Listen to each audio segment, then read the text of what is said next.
Welcome back. ರಾಜಧಾನಿ ಬೆಂಗಳೂರಿನಲ್ಲಿ ಕುಡಿಯೋದಕ್ಕೆ ನೀರು ಸಿಗ್ತಾ ಇಲ್ಲ, ಜಲಕ್ಷಾಮ ಸಂಕಷ್ಟದಲ್ಲಿ ಜನ. ಹೀಗಾಗಿ ಮುಖ್ಯಮಂತ್ರಿ ಉಪಮುಖ್ಯಮಂತ್ರಿಗಳು ಮಹತ್ವದ ಸಭೆಯನ್ನ ಕರೆದಿದ್ದಾರೆ.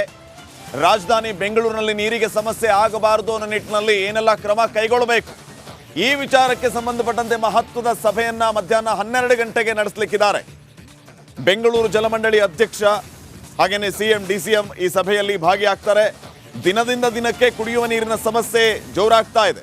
ಹನಿ ನೀರಿಗೂ ಕೂಡ ಹಾಹಾಕಾರ ಶುರುವಾಗಿದೆ.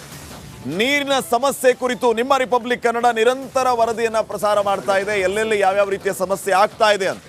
ಸದ್ಯಕ್ಕೆ ಸರ್ಕಾರ ಈಗ ಇನ್ನೂ ಆರಂಭ ಘಟ್ಟದಲ್ಲಿದ್ದೀವಿ ನಾವು. ಬೇಸಿಗೆ ಕಾಲದ ಮುಂದಿನ ದಿನಮಾನಗಳಲ್ಲಿ ಇನ್ನೂ ಎಷ್ಟು ಸಮಸ್ಯೆಯನ್ನು ಎದುರಿಸಬೇಕಾಗುತ್ತೋ ಏನು. ಹೀಗಾಗಿ ಸರ್ಕಾರ ಕೂಡಲೇ ಎಚ್ಚೆತ್ಕೋಬೇಕು, ಈ ನಿಟ್ಟಿನಲ್ಲಿ ವ್ಯವಸ್ಥೆಯನ್ನು ಮಾಡಬೇಕು ಅಂತ ನಿರಂತರ ವರದಿಯನ್ನು ಪ್ರಸಾರ ಮಾಡ್ತಾ ಇರೋದು. ಈ ಹಿನ್ನೆಲೆ ಮಹತ್ವದ ಸಭೆಯನ್ನ ಕರೆದಿದ್ದಾರೆ ಸಿಎಂ ಮತ್ತು ಡಿಸಿಎಂ.